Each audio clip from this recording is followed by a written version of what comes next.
নমস্কার বন্ধুরা, আজ আমরা যাব মুকুটমণিপুর ভ্রমণে। প্রকৃতির কোলে এক স্বপ্ন পুরীতে। একদিকে শান্ত জলরাশি, অন্যদিকে সবুজ পাহাড়, আর সেই চলে প্রতিফলিত নীল আকাশ। এই স্বপ্নময় পরিবেশের নাম মুকুটমণিপুর। পশ্চিমবঙ্গের বাঁকুড়া জেলার এই ছোট্ট জায়গাটি আজ ধীরে ধীরে হয়ে উঠেছে পর্যটকদের প্রিয় গন্তব্য। আজকের ভিডিওতে আমরা জানব মুকুটমণিপুরের আদ্যপ্রান্তের ইতিহাস, সৌন্দর্য, থাকার জায়গা, দেখার স্থান, খাওয়া দাওয়া এবং আরো অনেক কিছু। তো চলুন শুরু করা যাক। মুকুটমণিপুর একটি নদী বেষ্টিত পর্যটন স্থান। এখানে কংসাবতী নদী ও কুমারী নদীর মিলনস্থলে তৈরি হয়েছে বিশাল কংসাবতী ড্যাম, যা ভারতের দ্বিতীয় বৃহত্তম মাটির বাঁধ হিসেবে পরিচিত। বাঁকুড়া জেলার দক্ষিণ প্রান্তে অবস্থিত এই এলাকা জঙ্গল ও টিলা দিয়ে ঘেরা এবং একসময় এটি ছিল বিভিন্ন আদিবাসী সম্প্রদায়ের বাসস্থান।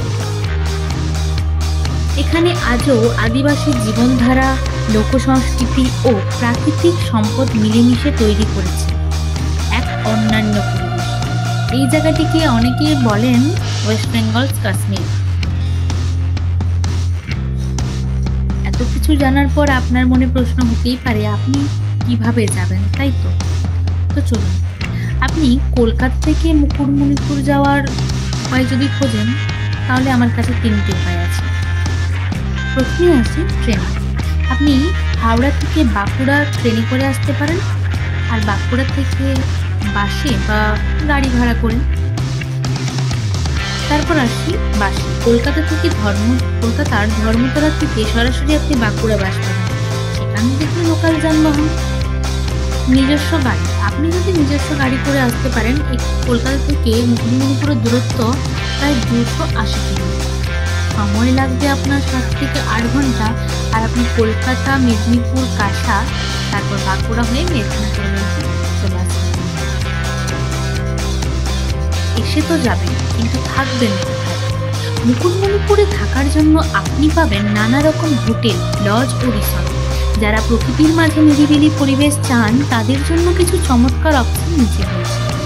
যেমন প্রথমে আসি আমরা পিয়ারলেস রিসর্ট মুকুটমণিপুর। এখানে আপনি AC, non AC room, private balcony, dam view সবই পাবেন আপনার বাজেটের মধ্যে। তারপর আসি হোটেল গ্রিন পার্ক বা হোটেল আম্রপালি। তারপর ওয়েস্ট বেঙ্গল ফরেস্ট ডিপার্টমেন্টের থেকে যে লজ আছে, সেখানেও থাকতে হলে আপনাকে কিন্তু আগে থেকে অনলাইনে বুকিং করতে হবে। এখানের পরিবেশটাও কিন্তু খুব নিরিবিলি।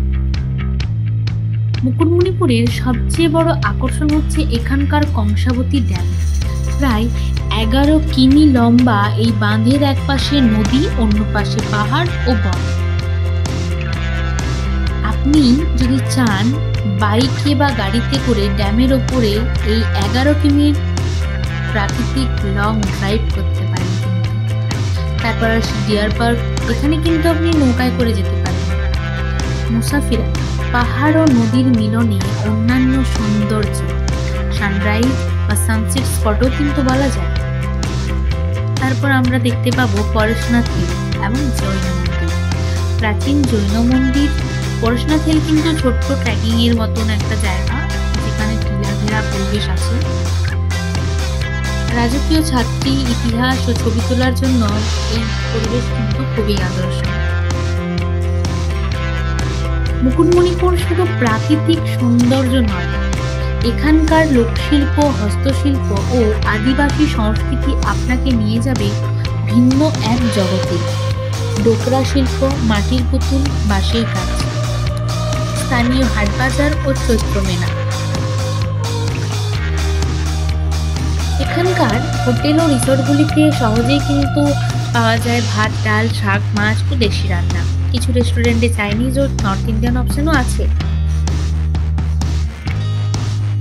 কি করবেন? আচ্ছা, আপনি কিন্তু চাইলে বাইক রাইড বা সাইক্লিং করতে পারেন, ফটোগ্রাফি করতে পারেন, বোট রাইড করতে পারেন, সন্ধ্যার সময় সানসেট দেখতে পারেন, সকালে পাখি ডাকতে বাঁধতে পারেন।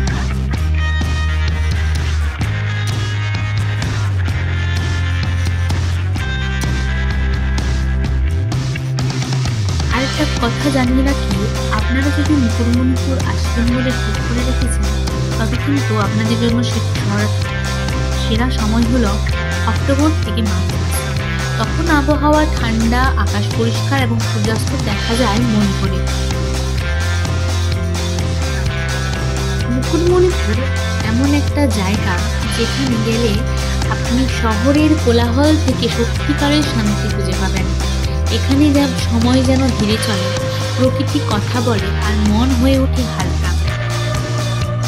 তাহলে আপনারা কখন যাচ্ছেন মুকুটমণিপুরে? নিচে কমেন্টে জানাতে ভুলবেন না কিন্তু। আর আমার ভিডিও যদি ভালো লেগে থাকে তাহলে লাইক, শেয়ার আর সাবস্ক্রাইব করে দিন আমাদের চ্যানেল। আবার দেখা হবে নতুন কোনো ভ্রমণের গল্পে। ধন্যবাদ।